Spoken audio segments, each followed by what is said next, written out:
Welcome back to CCRPG. We're back for part 2 of our session. Previously, the party had met their VIP escort, met up with the escort ship, and are currently traveling en route to the destination in order to meet up with the ruined chain, the Contraterrene. They are a influential group from the next sector over who have agreed to a meeting with the ruined chain for a possibility of collaboration. As the party moves on their way there, they have received some intel that Periapsis is in the next system over, being one of the groups that has received the leaked info about this meeting and one of the ones most incentivized to stop it from happening. We are going to pick back up with our crew as they enter the next system. So all of you get generally 2 points of alert, just to double check to make extra sure that there's not going to be any trouble. Where are all of you as you go through the warp gate? Probably flying the ship. That would make sense. Probably a good place for you to be.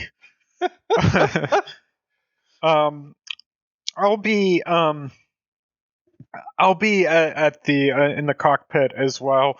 But is there a way to like have our mechs already warmed up and ready to go if we need to quickly jump in? I imagine that you have like they're like they're like you've disattached like the fueling lines and you've released like the holding clamps and stuff like that, so that if you need to go, you don't have to detach everything. Yes, the auto start button for mechs. Can't live without them. I imagine that Evelene's also in her mech warming it up, but she's also like on a communication channel with Curry. Like they're trying to spitball what to do next about that room. Like maybe Curry's actually working on some stuff and she's talking with him over the line. Yeah, it's one of those things where it's just like the line is open, and as you guys think of things, you bring it up. But you're like in the meantime getting your mech set up, and Curry is in process.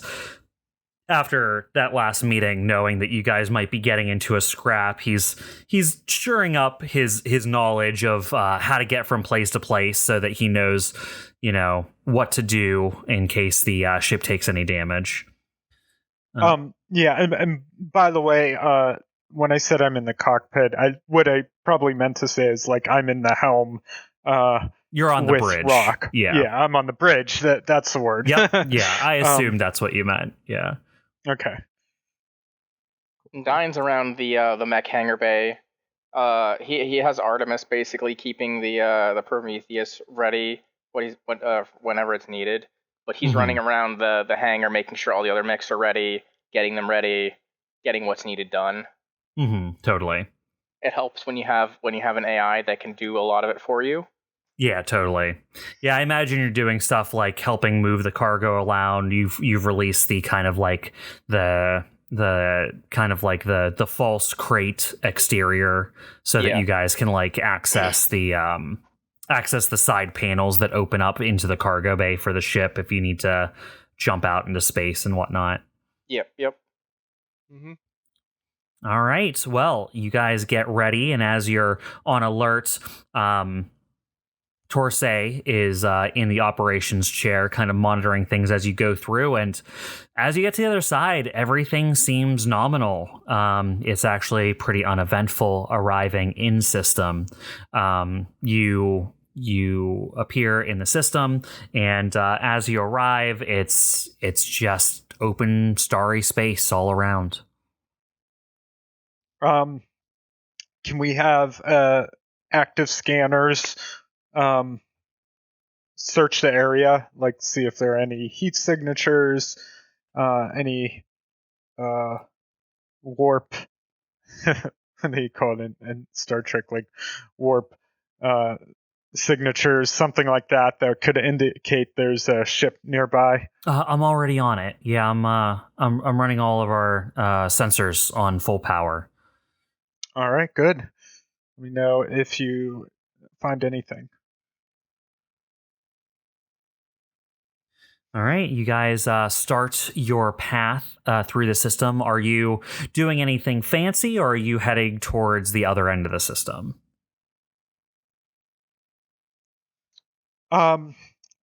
Well, can we take like is there any way, like, route we can take that might provide cover? Like, is there like a asteroid field we could go through, or some sort of like gas cloud that could you know, grant us some sneakiness as we try to get to the end of the system? Sure, but every single one of those things they could be hiding in. Mm-hmm. That's true.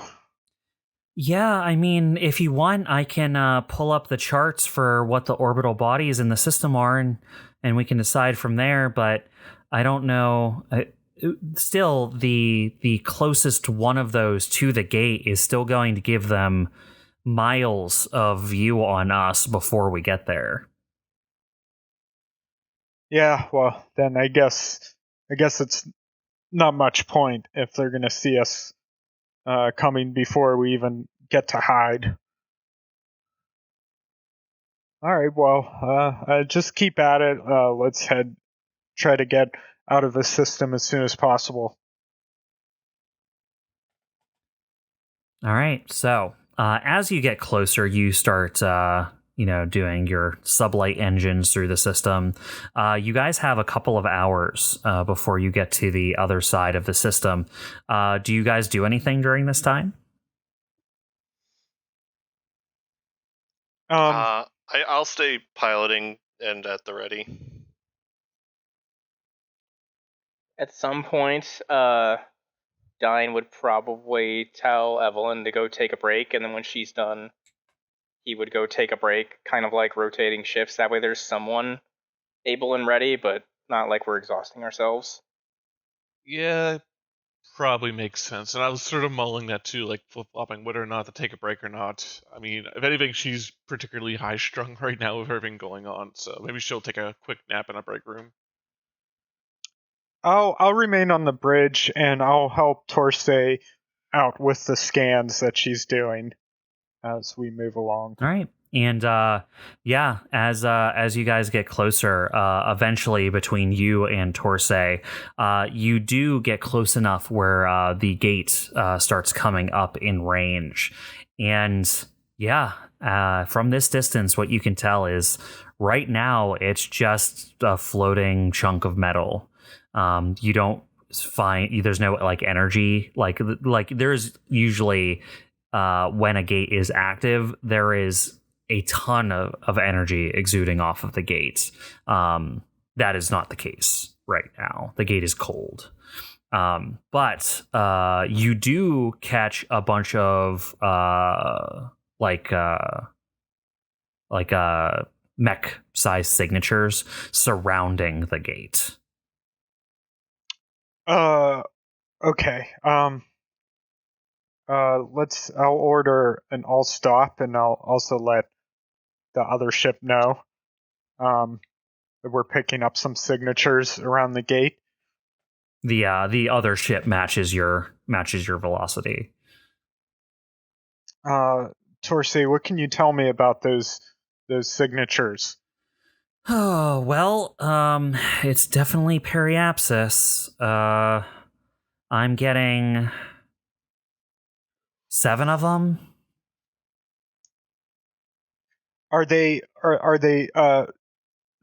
ships, or are they mechs in 0G or EVA? It looks like a bunch of mechs on the float outside of the gate.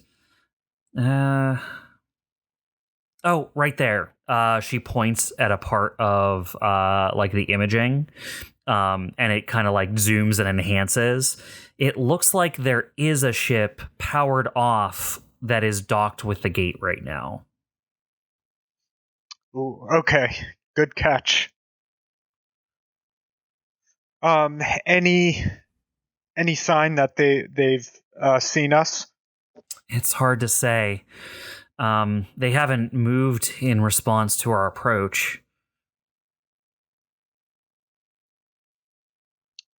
All right. Well, we might have the jump on them if we want to engage them.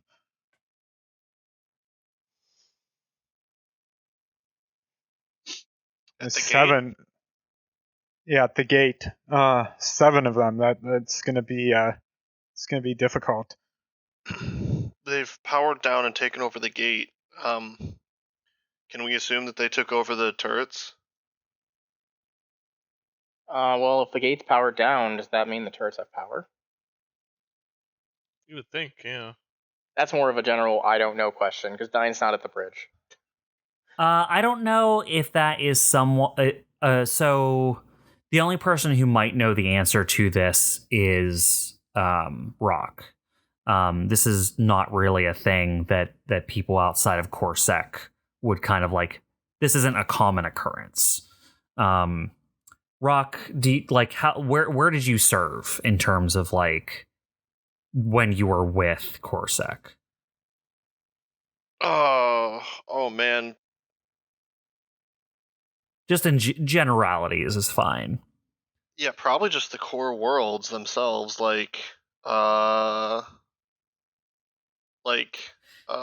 You mostly served on ships and stuff, though, right? I would think. Yeah, not assigned to like after military the bases or training. anything. Yeah. Because yeah, there's a difference there. So, as like a ship crewman, you've used the gates plenty of times, and you know that some of the larger, core world gates, they're like full, like they're garrisoned at all times. They're basically like fortresses, right? So you do know that there generally are people there, and that the turrets are like a part of that defense. And from the rumors you've heard, even like the completely unwatched gates that are out here in the periphery systems, they're powerful. Like they're enough that they could take down ships, right? Let alone mechs. But as far as you're aware, they're usually attached to the gate, and I mean, you've never seen them operated when the gate doesn't operate.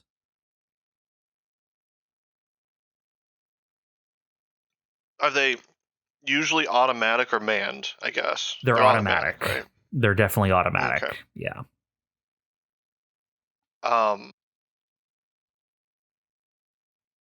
Okay, so I have 2 ideas. All right. First idea is defense. We take care of the mechs that we know of best we can, and then approach carefully the gate. Second idea is we boot the gate back up and let the turrets of the gate do their magic. What will we need to do to boot the gate back up? I said I had a plan. Didn't say it was a good at plan. Well, if they docked with the gate, it's likely they're doing this from the inside. If we could somehow get past the mechs without them noticing us, maybe we could get inside and turn it back on from in there. I don't know how we would do that, though, unless you have a clever idea. Interesting. Let's see. Do I? I imagine they sent some of their people inside to take the gate's controls, but I mean, if we float the DBC in there, they're going to see us way before we get close enough to board the gate itself. I guess we could try getting to their ship in our mechs and see if we can sneak past them. I think they're going to notice us coming up close, right? I might be able to get by them with my stealth suits. Yeah, Rock might be able to get by. We could perhaps provide a distraction. Rock could try to slip in and enable the gate.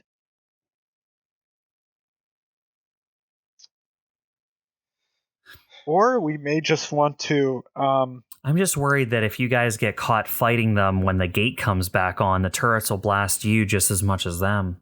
Yeah, that's the problem. I think it's either we fight them directly, or we turn on the gate. It's not like a halfway thing. Well, I don't see us turning on the gate without getting engaged with them somehow. You don't have to engage on the gate. You can be a distraction away from it too.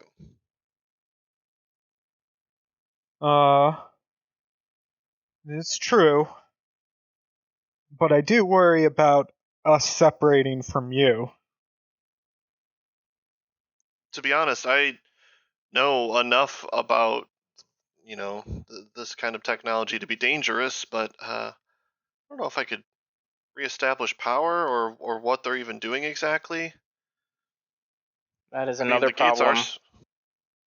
The gates are supposed to be autonomous, right? Like, they must be actively stopping it from getting energy somehow.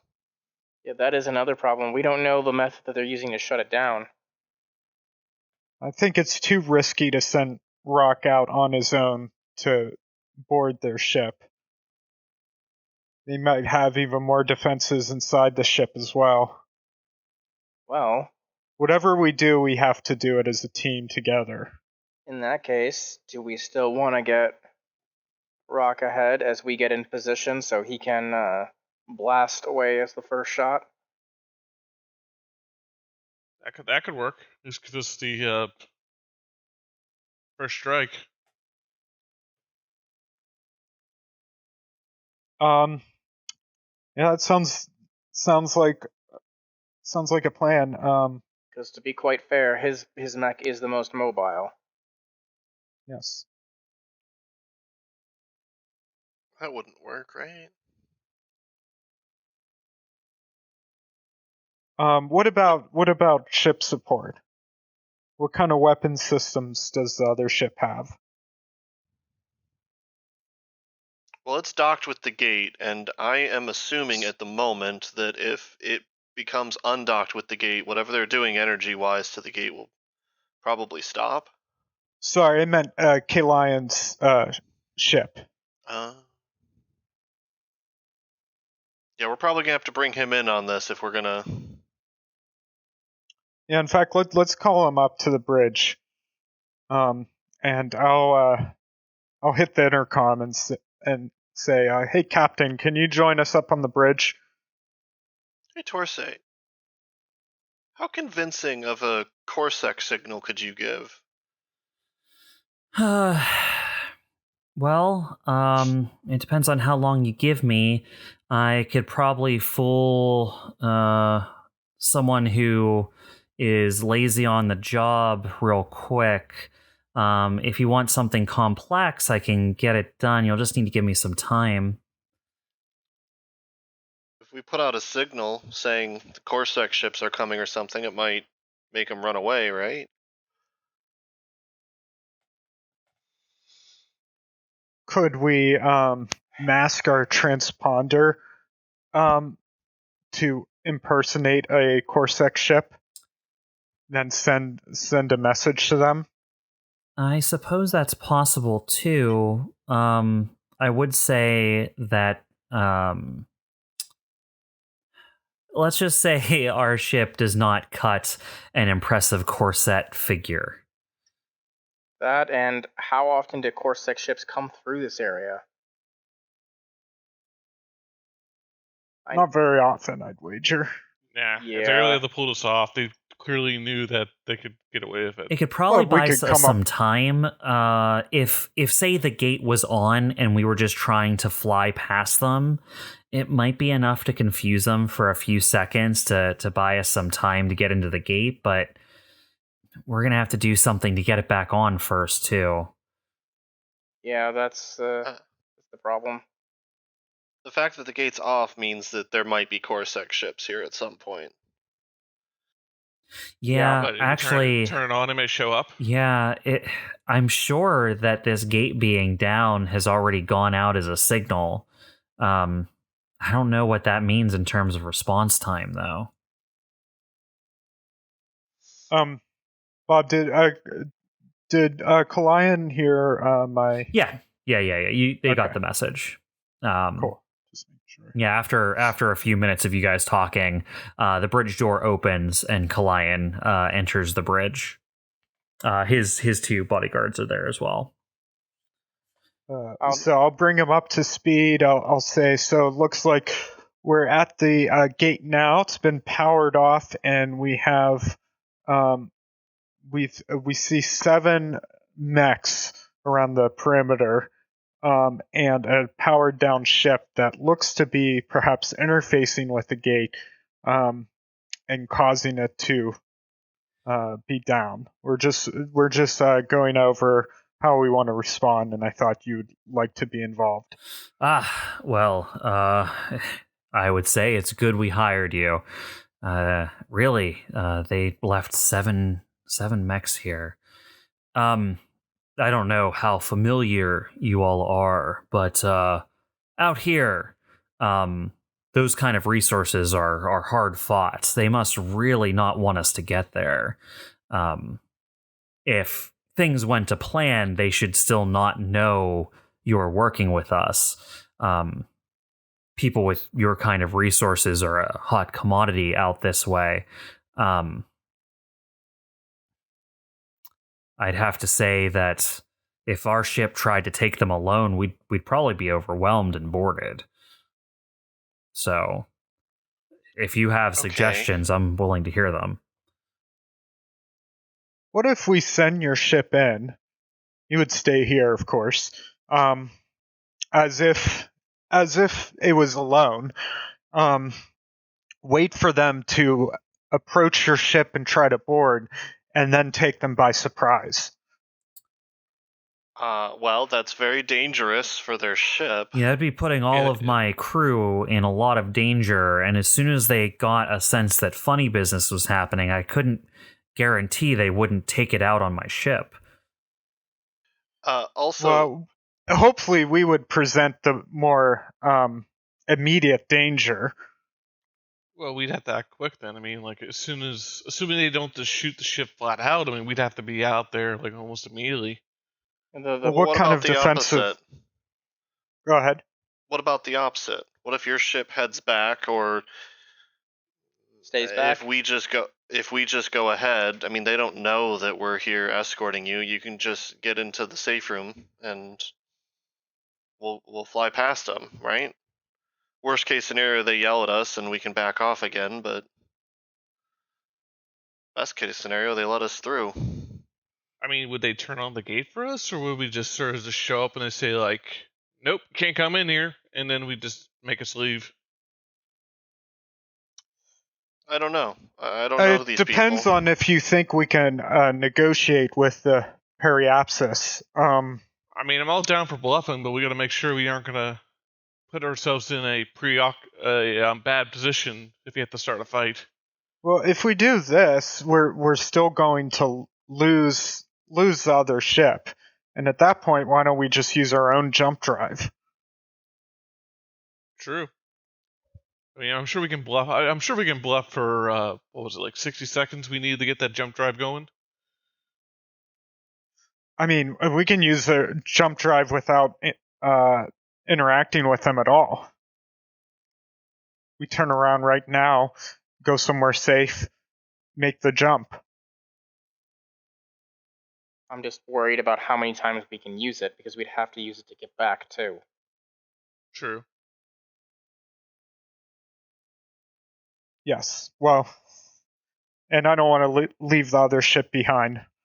I do agree, though. I think if they don't know that we're part of this, then us approaching with the DBC alone may be the safest option. I still don't understand to what end. Because I highly doubt they would attack us immediately just as a ship coming through this sector. So we approach them, then we attack? that is certainly an option. But I'm just saying, if we're just hoping to go through the gate, well, we could just use our own jump drive. I don't see the point in taking the risk.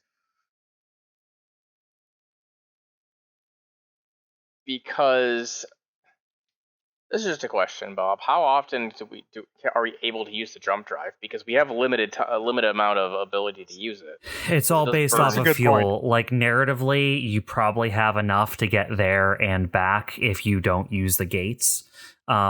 You will be out of resources by the end of it, though. Yeah, and that's and that's worry. that's not even talking about the expense of it. That's talking about like physically being able to store that much fuel on the ship, because like every time you take an action, like when you guys can, you still use the gates, because using the gates doesn't use any of your own fuel. It takes an exponential amount of fuel in order to actually jump from system to system. You can do it, and that's why you've been so successful smuggling, because you can get places most people can't. But it really eats into the budget. Yeah, and then so Dyne will just say, because we have limited resources, while we can jump, if we can use the gate, then I would rather do that. I would rather use the jump drive as a last resort and not the first resort. Oh, I would say this is a situation where we may be down to our last resort. They have a sizable force. They've powered down the gate. We would only be using it to get past this obstacle. Yes, not saying we jump the whole way there. And very likely using it on the way back, in which case we would be screwed. We can only use it so many times. No, but I'm only saying, like, we have to make a number of... aren't we making a number of, like, jumps at different gates? So, yeah, I'm only saying we jump to get past this particular gate. I'm not saying we jump all the way there and all the way back. You see what I mean? I see, but I don't agree. Because there's no guarantee that we won't need it at a later point. We'll have it at a later point. We'll have it one more time at a later point. Okay, so what I'm out of character, what I'm confused about is, if we were to use our jump drive to get there, wouldn't we be using it multiple times, just like we would use the gates multiple times? So, like, us using it once is like only a fractional amount of the times we can use the jump drive. Yeah. Is that correct? Like, I hesitate to give you a solid number on this because I'm not having you do things like keep track of fuel. But let me put it this way. If you're consistently using it, one day I'm going to say you're out or you're out of money, right? Like, narratively, you can use it to get past this if you want. And it probably isn't going to, on the short term, strand you in the middle of space with no way to get anywhere. But the more you use it, the more likely I am to activate it as a problem down the road for you. What I'm imagining is like I don't know, like in any space game like Eve or something, you jump to a star system, like there's a gate there, right? And it takes you to another system. I'm imagining we just use our jump drive. You're just talking about jumping past this one instance of this obstacle. Right. And then continuing to use the jump gate. So we're not like expending all our resources. Yeah, we're operating under the assumption that the next jump gate will be free to use. Which we could be wrong. Is an assumption, by the way. They could be guarding every single gate. That's part of Dyne's worry, and we're also losing the assistance of the ship that we're escorting. True. Well, that's true. But if we still try to approach them and get through the gate, we're going to be leaving that ship behind anyway. The only way to bring along this ship is open engagement, dealing with the threat and eliminating them. At that point, Dyne would just rather open engage them, to be honest. Honestly, I think that's Evelyn certainly leaning to too, because like there's a lot of woulda, coulda, shouldas here. or not. No, I'm using the wrong analogy here. Like, there's too many hypotheticals. Like, let's just work with what we know right now. Yeah, we may just have to face this head on. And the thing we have to decide is how we want to engage them. Maybe we can catch them off guard. I don't think they're aware of us yet. Well, in that case, it may just be easier for us as the Lancer group to head ahead of the ships. Yeah, maybe let's do that. Like, let's... The closer we bring the DBC to them, the more likely they are to pick us up. I don't see anything over there that should have sensors any stronger than the mechs they have. So it is possible we're seeing them before they see us. But if we bring in the DBC too close, they're gonna see us. So Understood. So we go in, and we strike first. Hopefully take them off guard. The DBC can come in once we're already engaged and provide support. That sounds like a plan.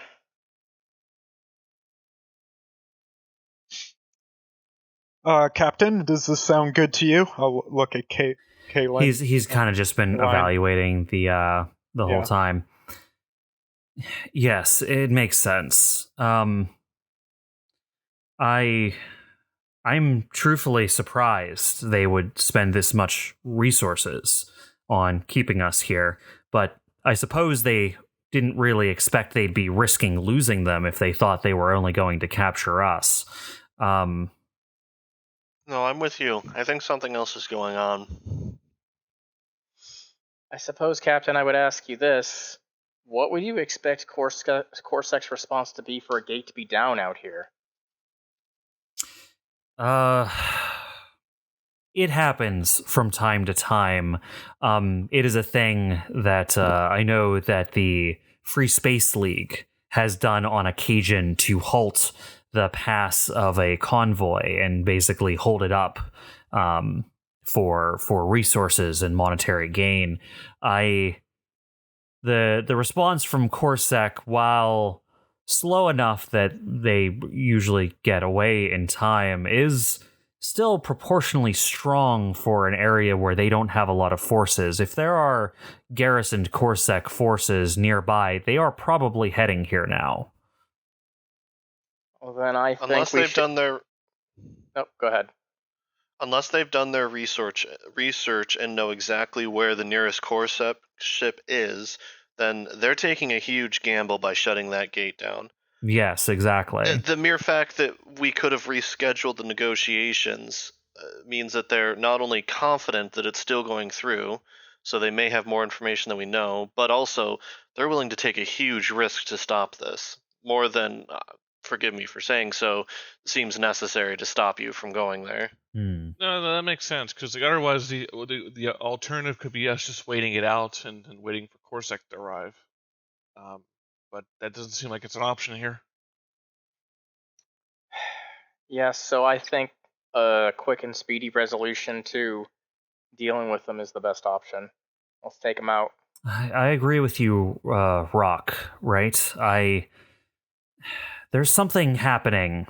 I don't know why Periapsis is so interested in this meeting now, but I'm more determined than ever to see it through.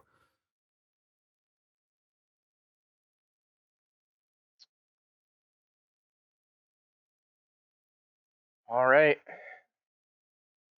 If we're going to deploy people to the mechs, let's deploy. Yep. All right, let's suit up. Put on superhero suits. All right, so you guys head down to the cargo bay where you find all of your mechs basically ready and waiting You've mostly had prepared for you by Dyne and Evelene, who were down here earlier, getting the setup prepared.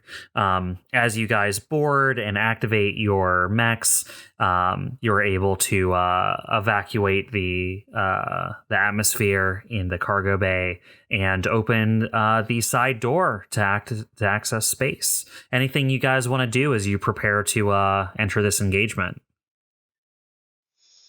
I'm just Oh going. no, I forgot to attach my EVA module. Just kidding. I'm just gonna let Artemis know. So- I hope you're ready for some space combat. Oh, we go. am I? She sounds way too excited, but Dyne just chooses to ignore it. The you see kind of like what you have learned to associate with almost like a nervous tick. There is a you have a part of your readout like a readout of like what your energy levels are and what your ammo is like, and you notice that often when you're gearing up for a fight, Artemis is like cycling through that data faster than normal. So like as you're Preparing getting ready, everything. yeah, you're seeing like the, oh, this is the energy rating. Oh, now this is the page that has the ammo on it. It's like cycling through those options like you're paging through a menu over and over. Okay. All right, yeah, and you guys disembark the ship. What do you guys do as you head over towards the gate? Do you have any plans on how you open this up or how you prepare ahead of time for meeting Periapsis? So we have the gate. What's around the gate? Is there any like asteroids or cover, or are we just heading straight in? It completely is. visible? It is legitimately deep, like just empty space. It is like the space equivalent of a shooting gallery. If the turrets were active and you were approaching with hostilities, you'd have like a mile to get shot before you got to the gate. That's kind of like why why they are where they are. If the gate was active, it can defend itself from quite a ways off. Mechs have a much shorter engagement range, so you don't have to worry about that, but still. I imagine there'd be risk of the gate being damaged otherwise, so this is probably a deliberate placement. Plus, you all know that as far as the way this world works, the jumping from system to system can't be done too far down a gravity well of a star. It just doesn't work when that much gravity is affecting it. So where the gates are positioned and where your ship needs to be to activate its warp drive always needs to be outside the sphere of influence of the local star. Right, makes sense. So I would say that we probably float on in or just boost on in to like just outside of range, and then Dyne would just say over the radio, "All right, who wants to start off the engagement?" I think that's me. All right. Yeah, let's say I thought we established rock on this part. Well, speaking of engagement, let's move you all onto the engagement map. Ooh, we're in space. You know, the last time we were in space, this didn't go so well. Since geez. you guys didn't approach hastily and you actually took care to come in your mechs and not get detected beforehand, you arrive on the map with normal initiative. They are not shooting at you as you arrive. You can place your mechs anywhere within 3 hexes of the far left side of the map, and then your team will get the first activation of the combat. All right, got it. Free Oh, I space. see. Okay. Oh. Yeah. Guess that's fine. Chimera, that is 4 hexes. That's not fine. Let's see. I'm trying to figure who I want to pick on first. All right, and with that, as you guys. What the heck was that about? What's going on? Castling. Oh wait. Rock's my BFF. I gotta be by him. Hold on. This is That's 3. Yep. Try to avoid him. I can't get away. Actually, maybe I'll stay away from the group huddle that is the other mechs. Yeah. As you guys float in, you do notice all of their mechs start to activate. And once you're within transmittal range, you do get a transmission that comes across onto your monitors. It actually opens up with just the flashing symbol of Periapsis, which is kind of like a flag with like a banister flag, the kind that like hang down, like that would have like a crest on it or something with a chevron at the bottom with just PE on the flag, kind of like flashes over your screen a few times, and then that resolves into kind of a like a scrolling text document that just reads, you have entered a Periapsis territory. Turn around now or we will destroy you. Yeah, I guess talking's not gonna work with these guys. Yeah, quick and to the point. I guess that's appreciative. I mean, you can appreciate that. Save some time. Looking at their setup, they're pretty far out of range if one of you guys wants to activate first. I can't really do much on my activation. I mean, yeah, sure. If you don't want to go, I'm just gonna fly forward, pretty much. Same, really. Yeah, we're all doing the same thing, just measuring out how far we have to run. Yeah. Oh, that is not a measuring tool. That is the clicky tool. All right, yeah, let's start the combat.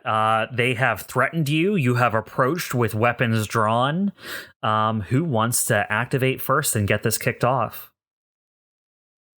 I guess I could go in and throw some lock-ons on here.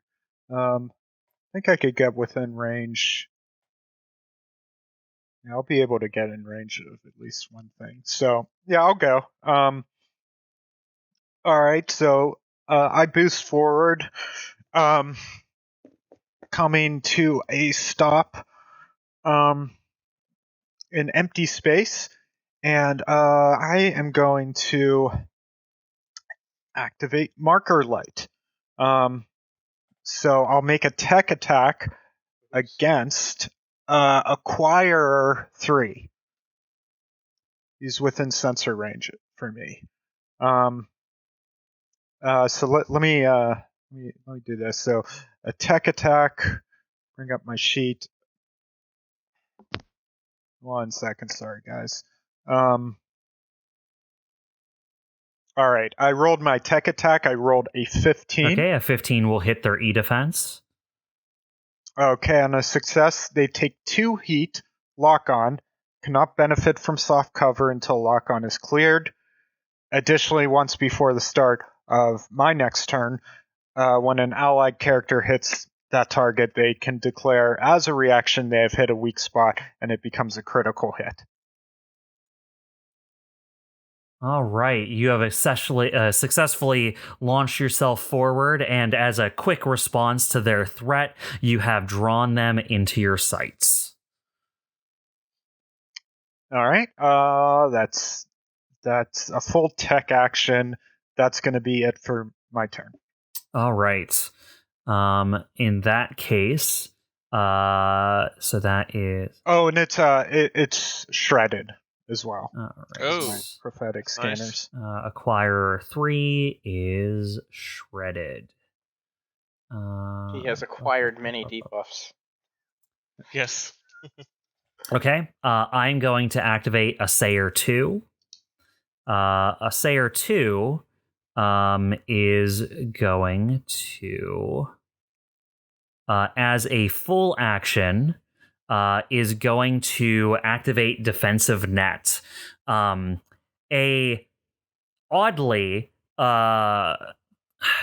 like an energy field starts transmitting from Assayer 2 that just like stretches out and covers the area. And oddly, it almost flares up. It almost emits from Assayer 2 like a spreading wildfire. It actually looks quite dangerous, creating a...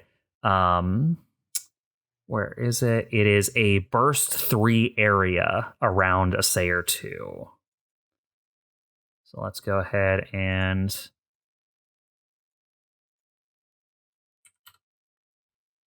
add that for you. As a odd defensive field deploys over the area, you will notice that Acquirer 2, Acquirer 3, and Optimizer, all of their outer kind of shielding on their mechs seems to, as soon as this field kind of stretches over them, their armor kind of like shimmers red to match the energy output of the shield. While in this shimmering repulsion shield, all ranged, melee, and tech attacks against characters or objects within the effective area that originate from outside the area receive +2 difficulty and cannot result in critical hits. Allied characters within so that works against my marker light. Allied characters within the effective area also gain immunity to impaired and slowed and remove these conditions when they enter the area if they have them. So that's what happens there. It spends its action as a full action to spread its defensive field over its allies. All right, that is Assayer 2's turn. Back to your team. You want to go or should I go? Doesn't matter. I think we're both gonna do the same thing, right? Yeah, we're both gonna run forward as fast as possible. Pretty much. I guess I'll go first then. Go for it. I will move 3, and then I will burst 3. And I don't think I have anything in range. Is your movement only 3? Yep, it is.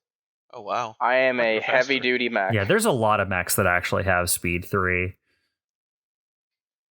I do not think there is anything else that I can do. That'll be it. All right.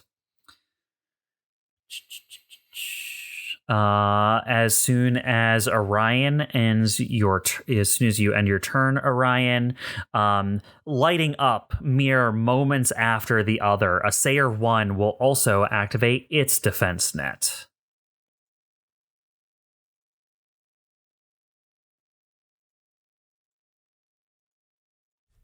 As a flaming sphere of influence ignites around it, covering its allies in a defensive shield. Does this mean that Acquirer 2 has like double protection, or is it just it's just one instance of it? But there is redundancy, so that's nice.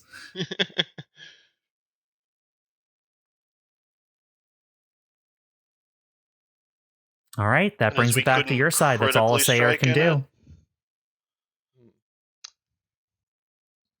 We couldn't critically strike into it, That's right, yeah. Anything inside the shield is protected from critical attacks.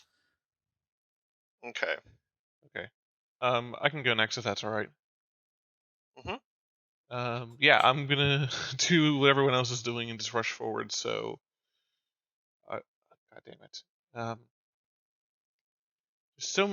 so many hexes, it's hard to... I immediately lose the hex as soon as I switch from the roller tool, so... Put my finger on the screen. I'm going to CHIMERA is going to activate its jump jets and burst forward 5, and then do a additional boost 5 more to that position. So this is just a tip for you, Chuck. If you pick up your token and then right click, you will leave a path behind you, so you can measure with your token on your cursor. Oh, yeah. I feel like I knew this. Yeah, it's one of those things that you probably have done accidentally before, but yeah, that's how you activate it. Pick up your token, right click, and then you can draw distance with it. Yep. Unfortunately, still out of range for attacking anything, so that's it for me. All right, sounds good. That will be Chimera. I am going to activate Optimizer. Optimizer is going to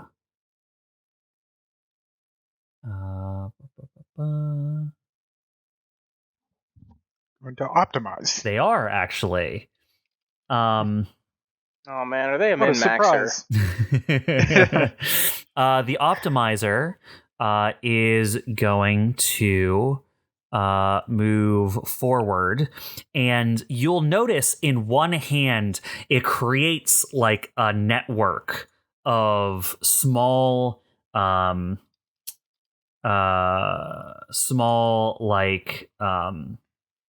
what I would call like almost like nanomachines, but it creates it in like a stream that connects from itself, almost like it creates like a tether of nanomachines. And then it guides that tether towards Acquirer 3 and links the two of them together by this like stream of energy connecting Optimizer and Acquirer 3. It's using Investiture. It has linked systems with an allied mech or vehicle within range 5. As long as they remain linked and within range 5, the target has +1 accuracy on all attacks and can choose to use the priest systems instead of its own. Oh, that's interesting. So now the Optimizer is linked with Acquirer 3, giving it a bonus. And then as its other quick action... Excuse me. Yep, you guys are still pretty far out, so it is just going to prepare for you getting closer.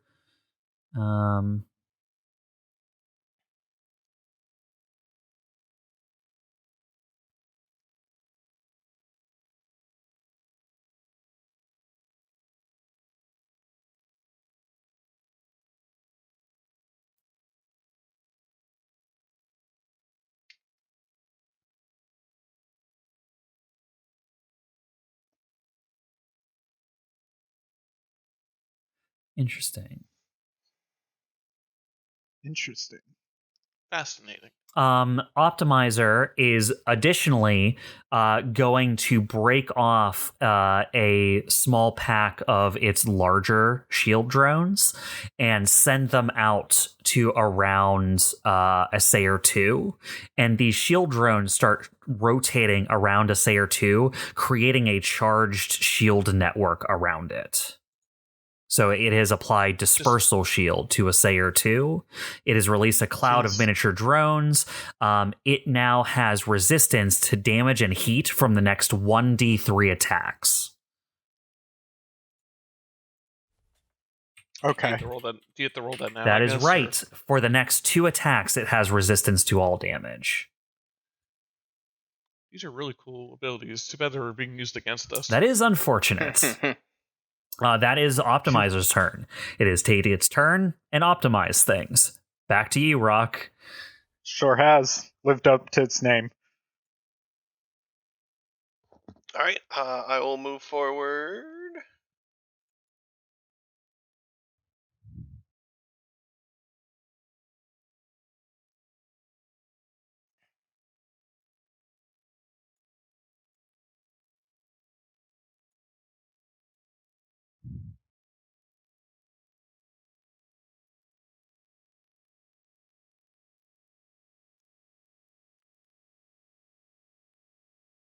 I'll take a shot at Optimizer. Yeah, go for it.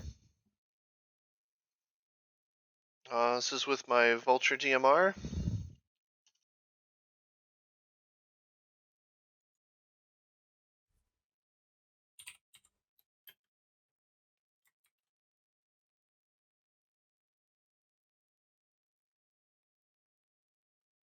All right.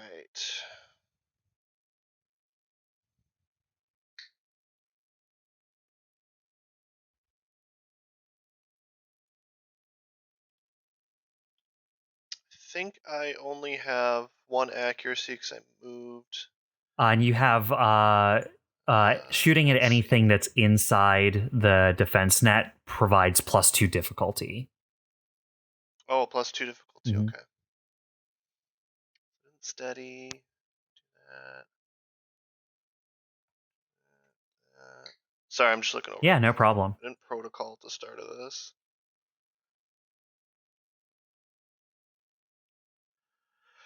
All right. So then this will be a difficulty then instead of accuracy. Okay.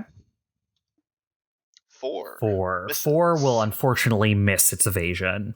I think. I'll double check. I'm pretty sure no one has less than 4 evasion unless they're a wall. Yeah. Well, I didn't want to say anything. Yes. But... No. He has 10. Okay. I don't really have is anything else is your to do, vulture so- the one that gives heat? It is. I'll be taking 1 One heat from heat. this. That should also be a +2. I mean, it should be a 5, not a 4, because that's a +2. Because we have 2 grit from license level. Because grit's added to the attack rolls, I believe, right? Were they? Yeah. Oh, then that's not even my grit. That's something else adding that. So it's 6 if that matters.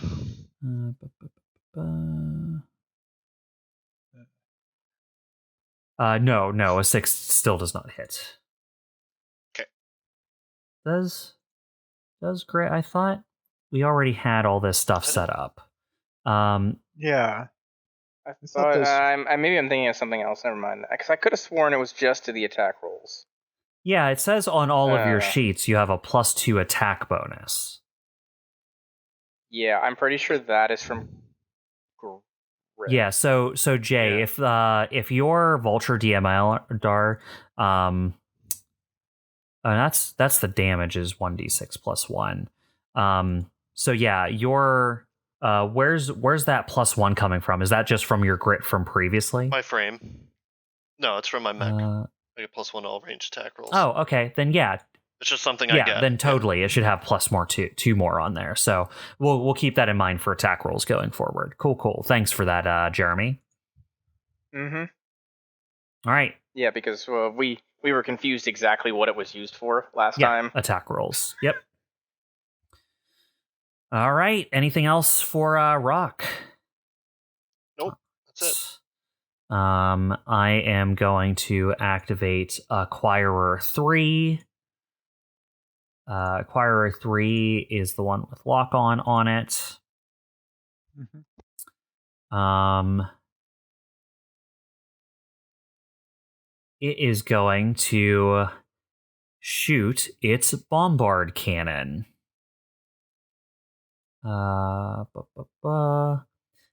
It is going to shoot and have it detonate in the space between Rock and Comet because it has a burst 1. How fun. Yes. How fun is that? Fun Successfully on a predicted by Rock, not successfully avoided by Rock. Nah. bomb. Because I can't get up close without being 1 space from someone Gotcha. here. Unless I don't use all my movement, I guess. But I want to be next to you. Remember what happened the last time you two were together? One or both of you almost died. All right, so this is so for this we do 1 attack roll, then it's against both. No, we do attack rolls against everyone, and it's a single damage roll, right? Yes. Okay.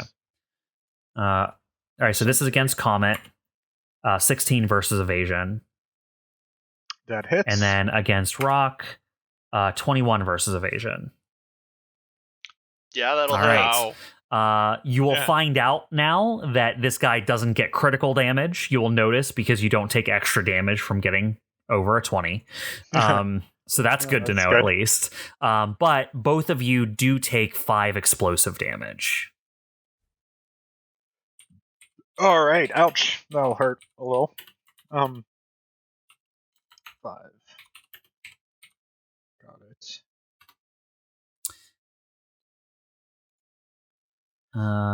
And All right. All right, yeah, and that other ability. Oh, wait. So actually, sorry, scratch that. It deals +2 damage to all targets for each target it hits beyond the first. So because it hit 2 targets, you actually both take 7 damage. Oh, okay. Yep. How fun.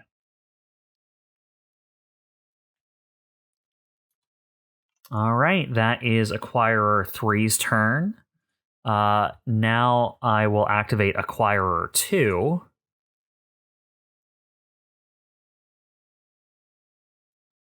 Good. It is just going to shoot a shell that explodes directly on top of you, Orion. Okay. That is going to be by the 18 way, versus evasion. Yeah, maybe. All right. Sure. That would be for 5 explosive damage. All right. So armor, probably like 4. Okay, 4 damage for Orion. Yep. And then I'm going to activate Acquirer Run, who will predictably attack Chimera. I didn't see it coming. 5. May I also add that it has difficulty because of skirmisher. Not that it matters. Not that it matters. Yeah, the shell just goes flying past you. You're advancing on it too quickly, and it overshot you. You see it go past you into space before exploding. Hooray! Hey, Bob, by the way, Acquire 3 is no longer shredded, but it still has lock on. Oh, okay, good to know. Does it just, go away after its turn? Yeah, the way my prophetic scanners works is it goes away at the end of the target's next turn. Okay, so I did the Assayers, the Acquirers, and the Optimizer. So all that is left is Denier 1. Denier 1 is going to move forward into the overlapping shield. And will... Deny. Refuse to believe.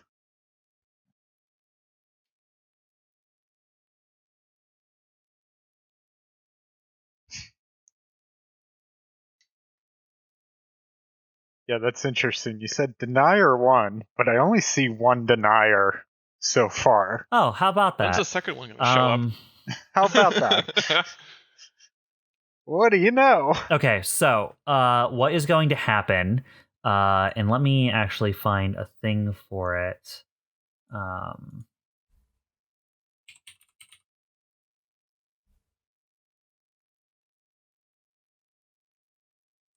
going to have to pull... let's just make it a... Oh, for goodness sakes.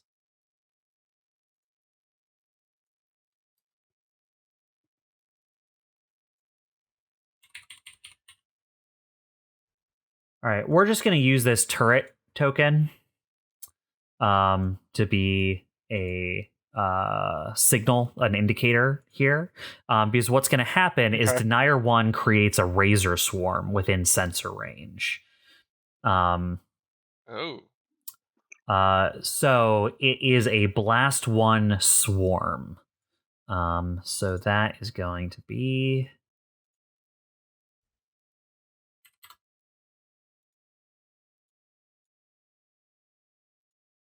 Boom. And its range is...